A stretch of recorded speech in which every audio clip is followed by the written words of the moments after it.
Hi everyone, this is Chandan and welcome to Chandan logics. మన తెలుగు రాష్ట్రాల్లో government జాబ్స్కి ప్రిపేర్ అయ్యే ఆస్పిరెంట్స్ అందరికీ ఒక గుడ్ న్యూస్ అనమాట. అదేమిటంటే మన చందన్ లాజిక్స్ యాప్లో అన్ని కాంపిటేటివ్ ఎగ్జామినేషన్స్ దృష్టిలో పెట్టుకుని ఆన్లైన్ క్లాసెస్ స్టార్ట్ చేయడం జరిగింది. దీంట్లో మనం బ్యాంక్ ఎగ్జామ్కి సంబంధించి, ఎస్ఎస్సి ఎగ్జామ్ సంబంధించి, పోలీస్ మరియు కానిస్టేబుల్ జాబ్స్ సంబంధించి, రైల్వే ఎగ్జామినేషన్ సంబంధించి ఇలా అన్ని కాంపిటేటివ్ ఎగ్జామినేషన్ దృష్టిలో పెట్టుకుని ఆన్లైన్ క్లాస్ చెప్పడం జరుగుతుంది అనమాట. దీంట్లో మనం ప్రతి సబ్జెక్ట్ని చాలా క్లియర్గా డీటెయిల్గా డిస్కస్ చేయడం జరిగింది. అంటే సింపుల్గా మాట్లాడంటే రీసెంట్ ట్రెండ్కి తగ్గట్టు ఎలాంటి ప్యాటర్న్ ఆఫ్ క్వశ్చన్స్ వస్తున్నాయి, వాటిని మనం పక్కన వాళ్ళకన్నా యూనిక్గా స్మార్ట్గా ఎలా సాల్వ్ చేయాలి అనే దాన్ని ఫోకస్ చేస్తూ ప్రతి సబ్జెక్ట్ని చాలా క్లియర్గా డీటెయిల్గా డిస్కస్ చేయడం జరిగిందనమాట. సో మీలో ఎవరైనా ఇంట్రెస్టెడ్ క్యాండిడేట్స్ ఉంటే కనుక గూగుల్ ప్లే స్టోర్లోకి వెళ్ళి చందన్ లాజిక్స్ అని మన యాప్ ఉంటుంది, మన యాప్ని డౌన్లోడ్ చేసి మీరు కావాలనుకుంటే డెమో వీడియోస్ చూడొచ్చు. లేదు మీకు ఇంకేమైనా డౌట్స్ ఉన్నట్లయితే కనుక ఈ నెంబర్కి కాల్ చేస్తే వాళ్ళు మీకు కంప్లీట్ డీటెయిల్స్ చెప్తారు. Thank you, all the best. Hi everyone, welcome back to Chandan logics. ఈరోజు మనం 10th February current affairs discuss చేయబోతున్నాము. అండ్ ఈ సెషన్లో descriptive concepts and as well as practice క్వశ్చన్స్ని మీకు డిస్కస్ చేయడం జరుగుతుంది. మేజర్గా ఏంటంటే ఇక్కడ మీ నుండి ఒక ఫీడ్బ్యాక్ అనేది కావాలి, because which is based on either మీకు ఏంటంటే ప్రాక్టీస్ క్వశ్చన్స్ ఇస్తున్నప్పుడు ఆన్సర్స్ క్లాస్లోనే డిస్కస్ చేయమంటారా, లేదు అంటే మీరు మాక్ టెస్ట్లా కన్సిడర్ చేసి ఆన్సర్స్ని కమెంట్ సెక్షన్లో మెన్షన్ చేస్తారా అనేది. Is it clear? సో మీ యొక్క చాయిస్ని బట్టి మెజారిటీని బేస్ చేసుకొని విల్ లిక్ ఫర్దర్. అండ్ మేజర్గా ఏంటంటే ఇక్కడ మీకు యాక్చువల్గా క్వశ్చన్స్ ఏదైతే కాన్సెప్ట్స్ ఉన్నాయో ఆల్రెడీ అవి మనం ప్రీవియస్ సెషన్స్లో డిస్కస్ చేయడం జరిగింది, రైట్? సో అందుకోసం మీకు ఇక్కడ మాక్ టెస్ట్లా కన్సిడర్ చేయండి అని క్వశ్చన్స్ అనేది ఇస్తున్నాను. బట్ ఏంటంటే మీకు క్వశ్చన్ ఏ విధంగా అప్రోచ్ అవ్వాలి, దానికి ఎలా ఆన్సర్ చేయాలి డిస్కషన్ చేస్తాం, కానీ జస్ట్ ఆన్సర్ మాత్రం మీకు రివీల్ చేయడం లేదు. కానీ like minimum of a people comment సెక్షన్లో మెన్షన్ చేస్తున్నారు లైక్ ఆన్సర్ కూడా క్లాస్లోనే ఎక్స్ప్లెనేషన్ కావాలి అని. సో మెజారిటీని బేస్ చేసుకొని విల్ లుక్ ఫర్దర్, బికాజ్ కొందరు ఏంటంటే కమెంట్ సెక్షన్లో ఆన్సర్స్ మెన్షన్ చేస్తున్నారు. Very good. Is it clear? So ఒకసారి based on your comments will look further. So try to give your feedback which is regarding practice questions, right? And now even మీ current affairs యొక్క free PDFs download చేసుకోవాలి అనుకున్నా కూడా Telegram ఛానల్ని join అవ్వండి. మీకు link అనేది డిస్క్రిప్షన్లో ప్రొవైడ్ చేస్తున్నాము. Once you get access of it. Is it clear everyone? And now let us begin our session with the practice questions. So first practice క్వశ్చన్కి వెళ్ళినట్లయితే రీసెంట్గా United states agency international development ఏదైతే ఉందో ఈ USAID అనేది ఒక agreement కుదుర్చుకుంది, right? So agreement చేసింది మనకి ఏ యొక్క ఆర్గనైజేషన్తో అనేది క్వశ్చన్ అనమాట. మరి దేనికి సంబంధించి? ఈ యొక్క హెల్త్ కేర్ క్వాలిటీ అండ్ అఫోర్డబుల్గా ఉండే విధంగా, హెల్త్ కేర్ సిస్టమ్ని ఇంప్రూవ్మెంట్ విధంగా మనకి ఏంటంటే రీసెంట్గా ఈ సమృద్ధ్ అనే ఇనిషియేటివ్లో భాగంగా పర్టికులర్గా ఒక అగ్రిమెంట్ అనేది చేశాయి. ఏంటది? USAID ఇంకా ఏ ఒక్క ఆర్గనైజేషన్ అనేది. Is it clear? Which is based on the affordable health care system and also the quality health care system. Then moving to the options. మనకి ఆప్షన్స్ ఏంటి ఆర్గనైజ్ సంబంధించింది అంటే Microsoft India, IIT Bombay, NABARD or NITI Aayog. Is it clear? So మీరు correct ఆన్సర్ని comment సెక్షన్లో mention చేయండి. And ఎప్పుడు కానీ గుర్తుంచుకోండి, మీరు ఏవైతే ప్రాక్టీస్ క్వశ్చన్స్ చేస్తున్నారో లైక్ మనం ప్రాక్టీస్ చేస్తున్నప్పుడు ఆల్రెడీ కాన్సెప్ట్ని డిస్కస్ చేసాం కాబట్టి అందులో ఉన్న కీ ఫోకస్డ్ ఏరియాస్ లైక్ మనం ఏంటంటే క్లాసెస్లో డిస్క్రిప్టివ్ కాన్సెప్ట్ డిస్కస్ చేస్తున్నాం కదా, అలాంటి ఏరియాస్లో లైక్ మేజర్గా డిస్క్రిప్టివ్ కాన్సెప్ట్స్లో నేను మీకు మ్యాక్సిమం రన్నింగ్ నోట్స్ తీసుకోమని చెప్తున్నాను, రైట్? సో ఎందుకోసం అంటే ఇప్పుడు మీరు ప్రాక్టీస్ క్వశ్చన్ చేస్తున్నారు అంటే ఈ యొక్క కాన్సెప్ట్ వచ్చింది కదా, రైట్? సో ఈ కాన్సెప్ట్ వచ్చినప్పుడు ఒకసారి మీరు బ్యాక్ వెళ్తే గన్ షాట్ లేదా ఫోకస్డ్ ఏరియాస్ ఏవైతే ఉన్నాయో వాటిని మీరు ఈజీగా రివైజ్ చేసుకొని లైక్ కాన్సెప్ట్ అనేది మీకు మళ్ళీ at the point of examination టైంలో చూసుకోవచ్చు అంతే ఇంకా.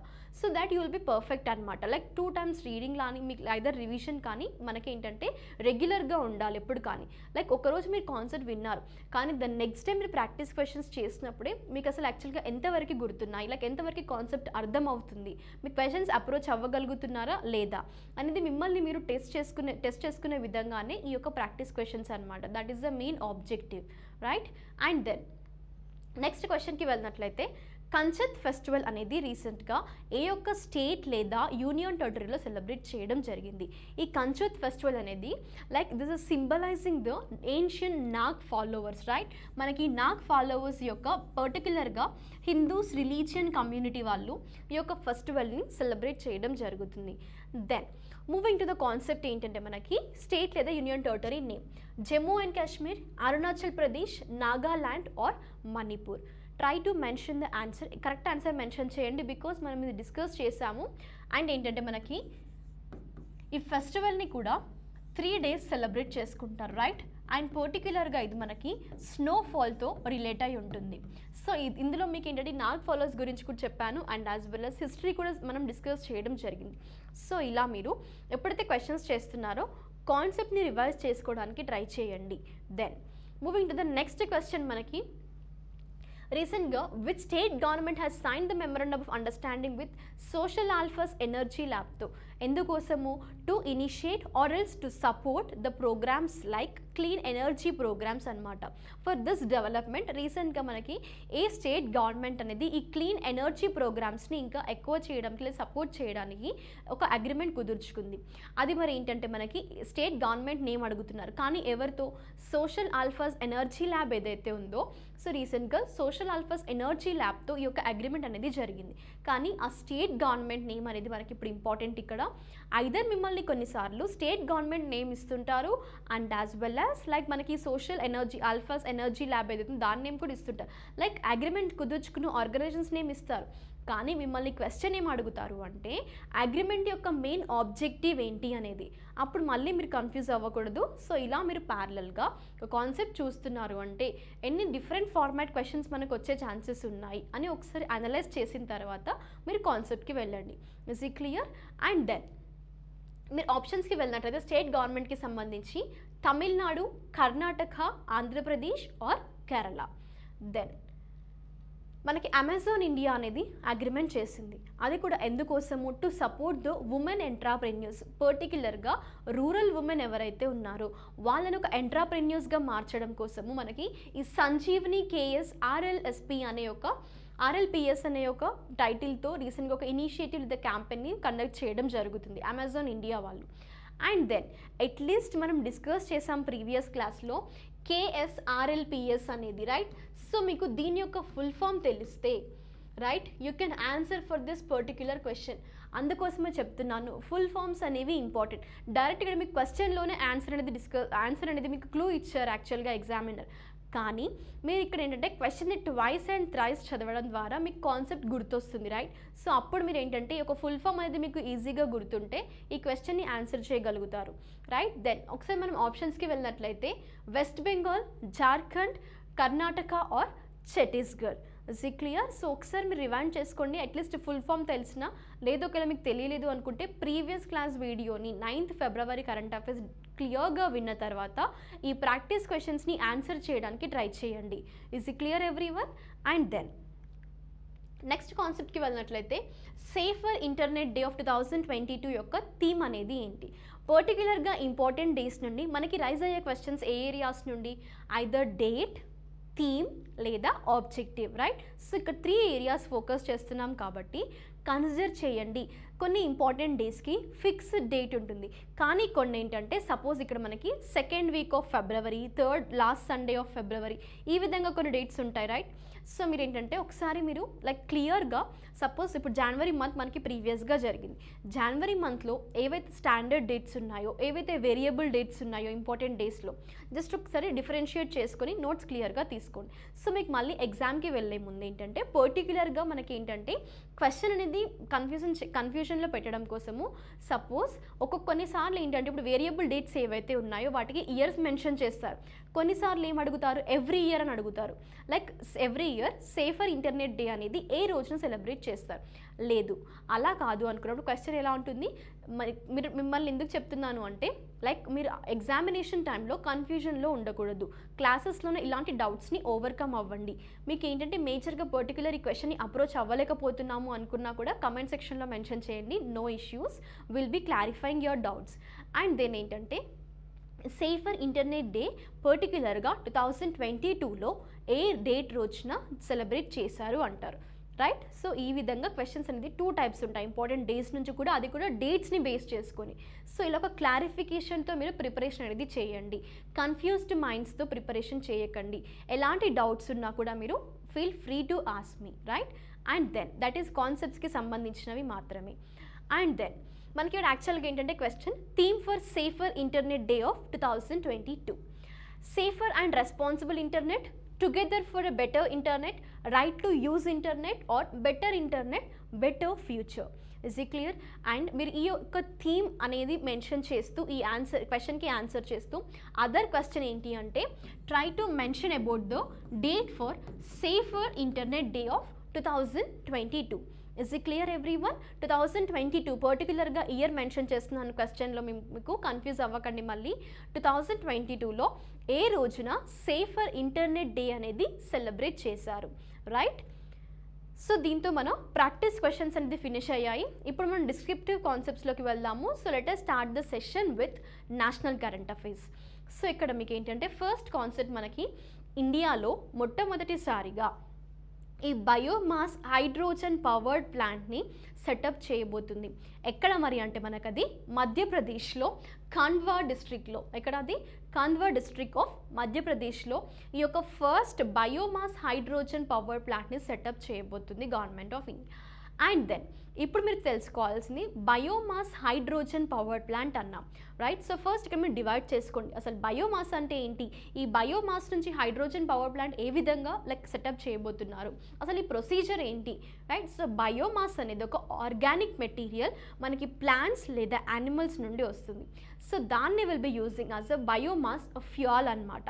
అది కూడా ఏ విధంగా అంటే మనకి ఇక్కడ వస్తున్న either from plant or animals అంటున్నాం కదా, ఆర్గానిక్ మెటీరియల్ని హీట్ చేస్తున్నప్పుడు there will be some chemical reaction, right? So chemical reactions వల్ల మనకి రిలీజ్ అయ్యేది హీట్ ఆర్ ఎనర్జీ. అండ్ దీన్ని మనం ఎందుకోసం యూస్ చేస్తాం? పర్టికులర్గా ఎలక్ట్రిసిటీని ప్రొడ్యూస్ చేయడం కోసం. Is it clear? సో ఇది మనకి బయోమాస్ పవర్డ్ ప్లాంట్. కానీ ఈ బయోమాస్ హైడ్రోజన్ పవర్డ్ ప్లాంట్ ఏంటి అంటే మనకి ఏదైతే వేస్ట్ అండ్ ఇప్పటివరకు మనం డిస్కస్ చేసాం కదా, ప్లాంట్స్ అండ్ యానిమల్స్ నుంచి ఆర్గానిక్ మ్యాటర్ రిలీజ్ అవుతుంది. సో దాని నుండి కెమికల్ రియాక్షన్స్ ద్వారా మనకి which will be helpful for producing electricity, ఇంకా as well as you can see heat. And ఏంటంటే ఈ యొక్క బయోమాస్ ఏదైతే ఉందో సో దాని సాలిడ్ ఫామ్ నుండి గ్యాసియస్గా కన్వర్ట్ చేసే ఒక ప్రాసెస్ ఉంది. ఆ గ్యాసెస్ ఏంటి ఇక్కడ మనకి? హైడ్రోజన్ అనమాట. Is it clear? So biomass hydrogen powered plant అన్నాం. మరి బయోమాస్ టు హైడ్రోజన్ గ్యాసెస్గా ఎలా మారుతుంది అంటే there is a process called biomass gasification. ఏంటది? బయోమాస్ గ్యాసిఫికేషన్ అనే ప్రొసీజర్ ద్వారా. Is it clear everyone? మరి బయోమాస్ ఎగ్జాంపుల్స్ మనకి వుడ్ అవ్వనివ్వండి, some of the garbage material అవ్వనివ్వండి, మాన్యూర్ అవ్వనివ్వండి, యానిమల్స్ కానివ్వండి, ఇలాంటివి. Is it clear? సో ఇవన్నీ మనకి కొన్ని ఎగ్జాంపుల్స్ అనమాట బయోమాస్ ఫ్యూయల్స్కి. అండ్ దెన్ ఈవెన్ ఇక్కడ మీరు ఏంటంటే డయాగ్రామ్ చూసినా ఈజీగా అర్థమవుతుంది. Cycle of biomass energy just ఒక ఓవర్వ్యూ కోసం ఇక్కడ manure or some of the garbage material wood products నుండి మనకి బయోమాస్ పవర్ ప్లాంట్కి తర్వాత CO2 రిలీజ్ అవుతుంది. ఆ CO2నే ప్లాంట్స్కి హెల్ప్ఫుల్ అవుతుంది, రైట్? సో మళ్ళీ మనకి ఇక్కడ plants and wood products to biomass. So ఈ సైకిల్ అనేది రిపీటేషన్ అవుతుంది. అదే మనకి బయోమాస్ పవర్డ్ ప్లాంట్. సో ఇప్పుడు మళ్ళీ ఇందులో అడిషనల్గా ఏంటంటే బయోమాస్ హైడ్రోజన్ పవర్ ప్లాంట్ అన్నారు కాబట్టి మనకి బయోమాస్ గ్యాసిఫికేషన్ అనే ప్రాసెస్ ఇందులో ఇన్వాల్వ్ అవుతుంది. Is it clear everyone? And then ఇది జనరల్ టర్మ్ అనమాట, తెలుసుకోవాలి మీరు అట్లీస్ట్. బట్ ఇది ఫస్ట్ టైం కాబట్టి ఎక్స్ప్లెయిన్ చేశాను. మళ్ళీ the next time biomass hydrogen power plant concept మనకి క్లాసెస్లో వస్తే అందుకోసమే నేను నోట్స్ అనేది తీసుకోమంటున్నాను. ద నెక్స్ట్ టైం వచ్చినప్పుడు జస్ట్ నేను మీకు గన్ షాట్ కీ ఏరియాసే రిపీట్ చేస్తుంటాను. అందుకే మళ్ళీ ఒకసారి మిమ్మల్ని నేను సెషన్ అయిన తర్వాత go back to your concept అంటాను. అప్పుడు మళ్ళీ మీరు బ్లాంక్గా ఉండకూడదు కదా. So try to take your self notes while I'm explaining. And then మనకేంటంటే ఈ యొక్క ప్లాంట్ కెపాసిటీ ఎంత, మరి మధ్యప్రదేశ్ సెటప్ చేయబోతున్న పవర్ ప్లాంట్ ఏదైతే ఉందో బయోమాస్ హైడ్రోజన్ పవర్ ప్లాంట్, ఈ యొక్క ప్లాంట్ కెపాసిటీ ఏంటంటే this can produce 1 ton of hydrogen అనమాట from 30 tons of biomass fuel feed stock. Is it clear? And even this plant is being setup by joint venture, అంటే ఇందులో 2 organisers involve అవుతున్నాయి. And investment అంటే project యొక్క అవుట్లే వచ్చేసి మనకి 24 crore rupees అనేది project యొక్క అవుట్లే అనమాట. Is it clear everyone? And then state న్యూస్కి వెళ్ళినట్లయితే రీసెంట్గా గుజరాత్ ఐటీ అండ్ ఐటీఎస్ పాలసీని అన్వీల్ చేసింది.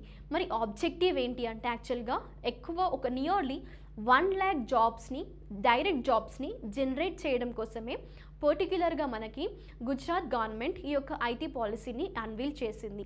మరి ఇది ఎన్ని ఇయర్స్ లేదా ఎన్ని మంత్స్ ఆర్ ఏంటి యాక్చువల్గా ఎప్పటివరకు ఇది ఎఫెక్ట్లో ఉంటుంది పాలసీ అనేది అంటే ఫర్ ద నెక్స్ట్ 5 years అనమాట. అంటే ఇప్పుడు 2022 కదా, ఇది 2023, 24, 25, 26 అండ్ 27, 31st March 2027 వరకు ఈ యొక్క పాలసీ అనేది ఎఫెక్ట్లో ఉంటుంది. Is it clear? And then మరి దీనికి యాక్చువల్గా chief minister of Gujarat Bhupendra Patel గారు అన్వీల్ చేయడం జరిగింది.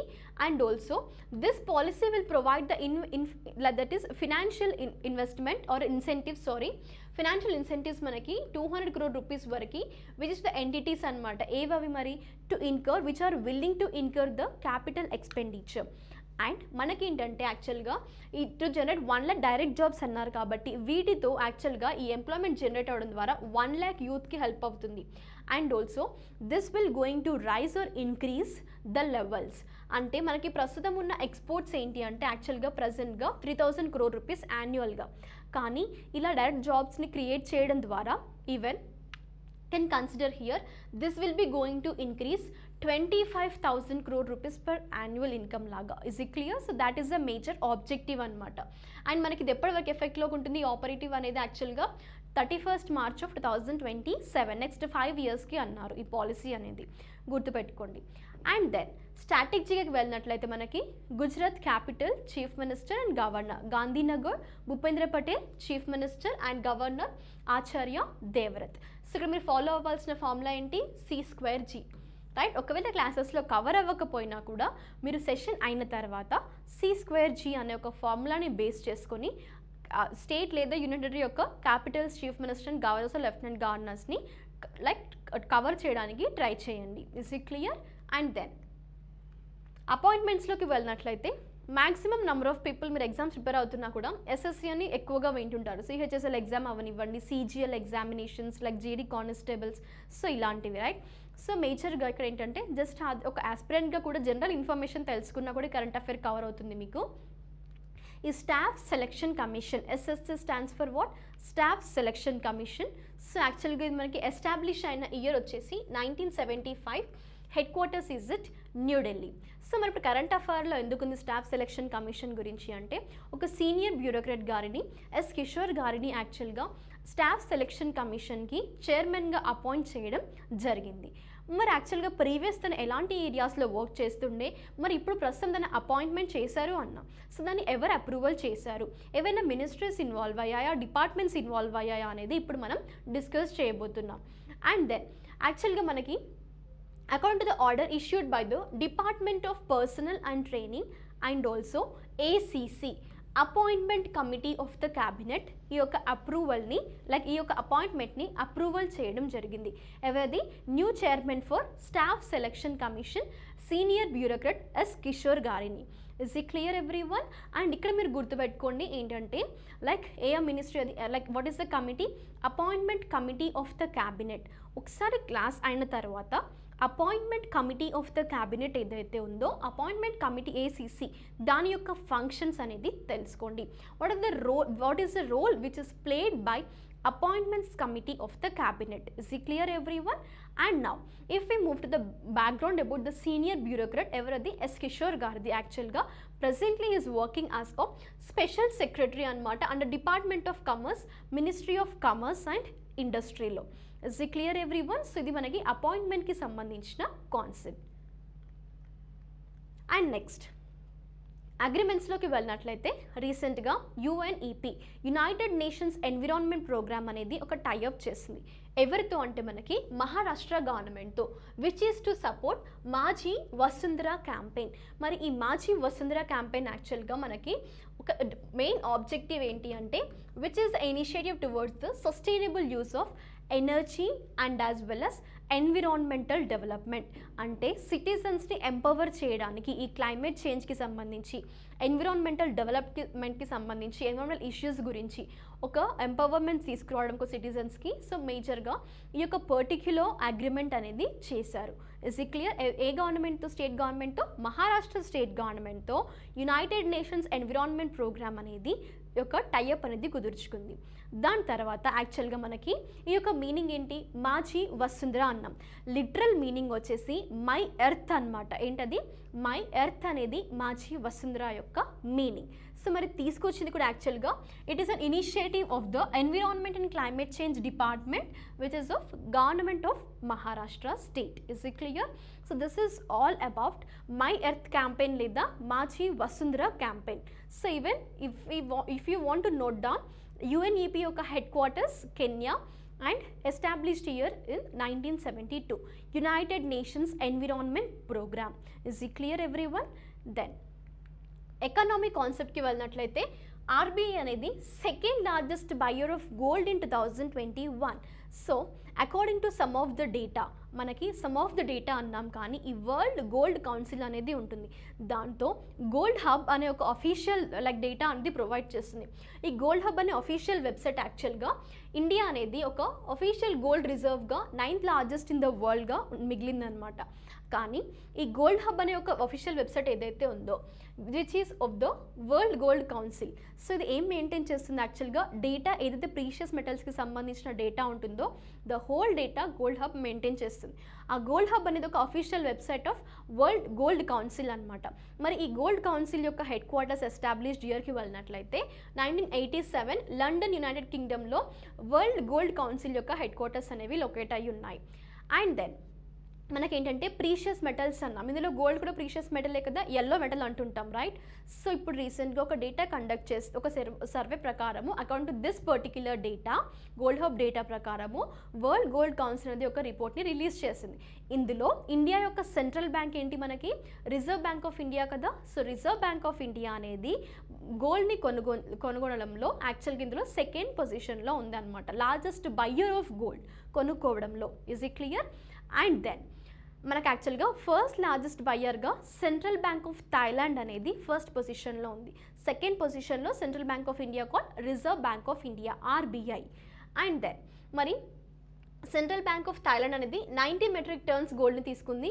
And coming to moving to మనకి RBIకి వెళ్తే 77.5 మెట్రిక్ టన్స్ అనమాట. సో ప్రస్తుతం గోల్డ్ రిజర్వ్స్ అనేవి ఇండియాలో 754.1 టన్స్, అది కూడా ఎండ్ ఆఫ్ ద డిసెంబర్ 2021 ప్రకారము. Is it clear? ఈ డేటా ప్రకారము యాక్చువల్గా RBI అనేది సెకండ్ లార్జెస్ట్ బయ్యర్గా నిలిచింది. And also even you can consider here ఈ యొక్క డేటా ఏదైతే ఉందో, సో ఇందులో ఇండియా RBI సెకండ్ లార్జెస్ట్ అన్నాం కదా. సో విచ్ ఈస్ యాక్చువల్గా ఈ వరల్డ్ గోల్డ్ కౌన్సిల్ ఏదైతే ఉందో డేటాని కన్సిడర్ చేస్తూ ఇండెక్స్ అండ్ సర్వేని వరల్డ్లో ఉన్న అన్ని సెంట్రల్ బ్యాంక్స్ ఉంటాయి కదా, ఆ సెంట్రల్ బ్యాంక్స్కి సంబంధించి ఈ యొక్క డేటా అనేది వాటి దగ్గర ప్రీషియస్ మెటల్స్కి సంబంధించింది ఉంది. సో ఇక్కడ మనకి వరల్డ్ సెంట్రల్ బ్యాంక్స్లో ఇండియా సెంట్రల్ బ్యాంక్ వచ్చేసి సెకండ్ పొజిషన్లో ఉంది. కేటగిరీ ఏంటి, buyer of gold. Is it clear? Then important డేస్కి వెళ్ళినట్లయితే వరల్డ్ పల్సెస్ డే ఆఫ్ 2022 అనేది 10th ఫిబ్రవరి రోజున సెలబ్రేట్ చేయడం జరిగింది. దెన్ మనం హిస్టరికల్ బ్యాక్గ్రౌండ్ కూడా చూద్దాము 10th ఫిబ్రవరి రోజున ఎందుకోసం ఏంటి అనేది.